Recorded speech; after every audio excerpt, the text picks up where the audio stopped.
Hey everyone, welcome back to another quick how-to. In this video, going to show you the complete tutorial on how you can use Spline for beginners. So Spline is an easy to use online 3D design tool geared for any designer regardless of their 3D experience. And it has also real-time collaboration to create web interactive experiences in the browser. Now, you just need to open your browser and then go to spline.design. And here, as you can see, the main website. If you're going to scroll down, as you can see, explore the latest examples.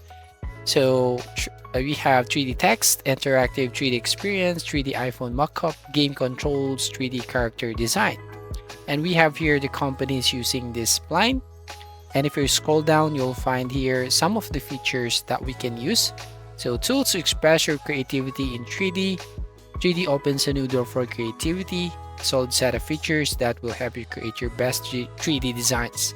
We have the real-time collaboration, 3D modeling, animation, interactive experiences, material layers, 3D sculpting, physics, and game controls. Now we have here some of the features added in this spline. Now if you want to get started, you just need to click on the Get Started button. Get Started, it's free. So click this button here. And then as you can see in the next page, so you can see if you're a beginner, then you should have to log in or register with your email. So you can continue with your Google account or enter your email and then click continue. So in this sample, I'm going to click on continue with Google. And I'm going to choose the Google account that I want to use. For example, this one here. So click continue. And there you have it. Now asking you here, how shall we call you? So you can enter your name. For example, it's quick how to. And then I'm going to click on next. Now what will you use Spline for? You can choose work, hobby, or education. Going to choose this one. Then click next. Now let's get meet you. So what's your occupation?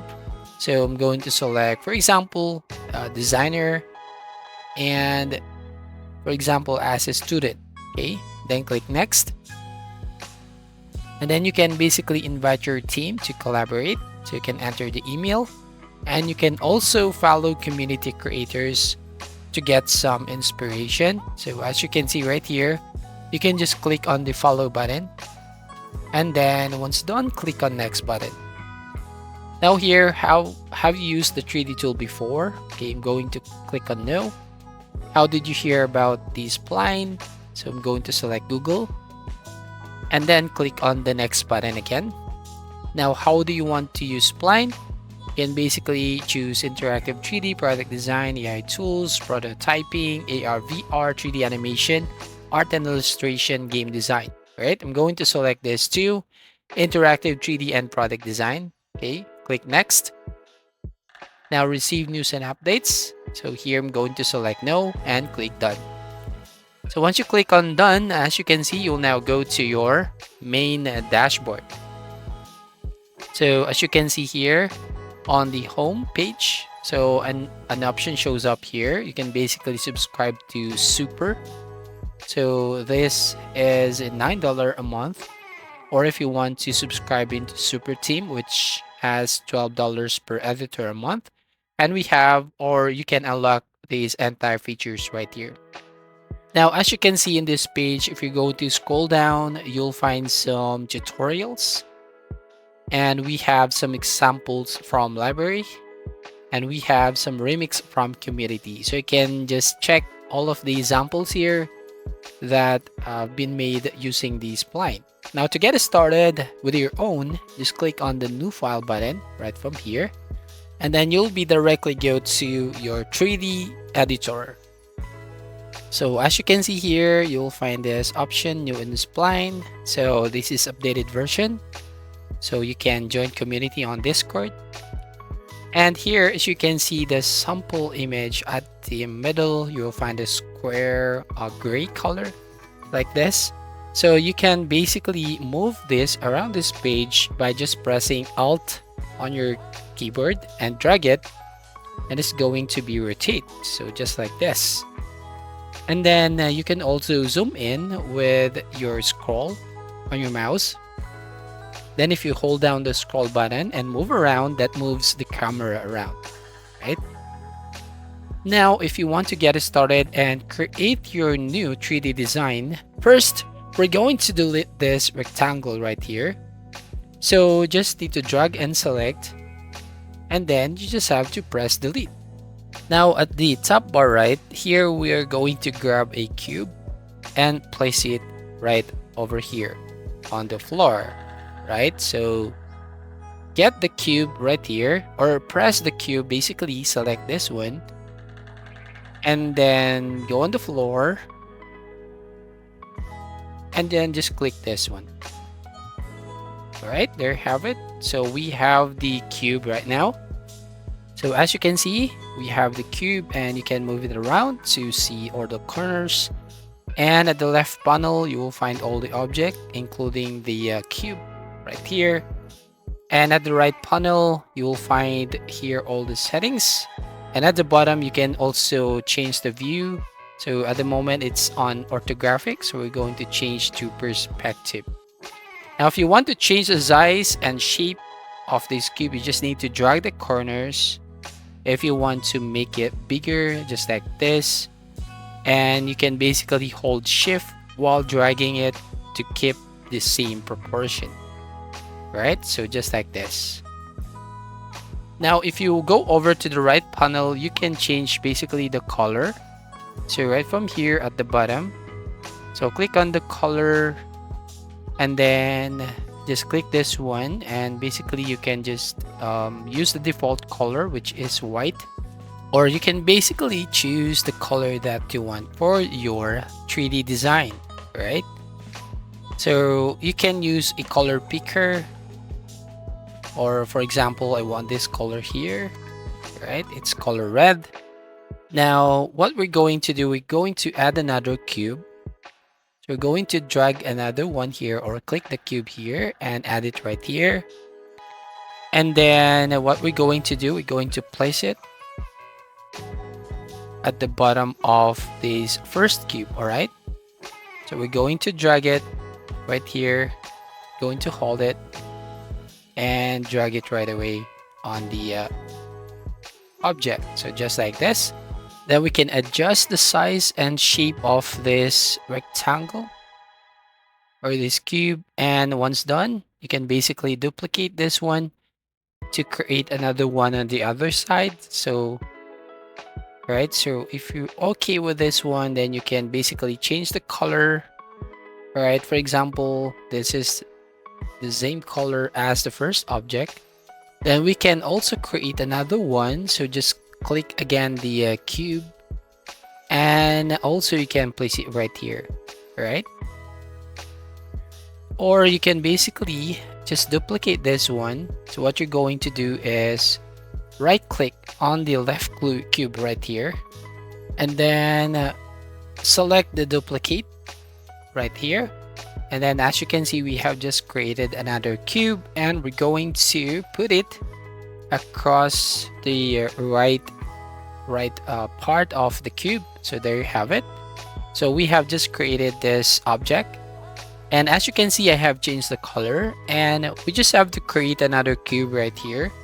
So we're going to select the cube icon at the top and basically create, let's say, rectangle, right? So here, and then we're going to create a rectangle, then place it at the top of the object. All right, so we're going to change the size basically right here, and you can basically change the color if you want. Okay, just like this, and we're going to put it at the top of the object. So just like so. Now we're going to add a rectangle. So we're going to add like a ear for this object. So add the rectangle at the top, and then place it right here. And then we're going to create a rectangle design to make it like an ear. So as you can see, we can just resize it, and also we can change the color if you want. So drag it and then we can basically change the color that you want for this object. All right. Now I'm going to duplicate this object here. So Control D to duplicate, and it will create another object. So just like this, and I will put it right here. Another one. So Control D, and then again grab it to the other side, and to make it look like an ear. So there you have it. So we have an ear for this object. Then we're going to use the blue curve to just, change the design of the ear. Okay, so what we're going to do is select this one, and then grab the blue one and just make it right here. So as you can see, another one here. Again, grab the blue line. So there you have it. So we have the ear for this object. Now we're going to add a mouth. So we're going to add a circle and then place it right here, and then we're going to reside it down. So just like this, and you can place it just below. So there you go. And then we can also add sunglasses to this object. So to do that, you can basically select the rectangle shape right there at the top, and we can add it right here. Then we can resize to make it like a sunglasses. Okay, so just like this, and again we can resize it and create another one. You can just duplicate it, just Control D to duplicate this square shape. All right, so duplicate it and then add it to the right part, and then we can add another one, so we can duplicate more, and then let's add at the middle. Okay, again we can just Control D and then put it right here and resize it to make it like a sunglasses. So there you have it. Now I just changed the color, and then we're going to add a reflection on the corners of the glasses. So we're going to add a rectangle and place it right here, and then again resize, and we can basically change the color into white color. All right, as a default color. Again, create another one. You can basically duplicate this, or maybe we can just create another rectangle. So you can basically duplicate it, but in my case I got a problem on duplicating this object, so I just want to create another rectangle, and again change the color into white. So yeah, there you have it. Now as you can see, this is the object that we have just created. Now we're going to add a tail for this one. So there you have it. Then we can resize it. So you can just drag the corners to make it bigger or smaller. So just like this, and we can also change the color. So there you have it. We have finally finished the object. So it's like a dog. So basically you can create and be creative with your own 3D design. Right, so once you've done creating, just click on the export button, and we have some options here to export your design. You can basically save this as image, video recording, 3D format, or 3D printing. All right, and then you just have to click on the export button. So that's all. Thank you for watching. Please like and subscribe, and see you on the next video.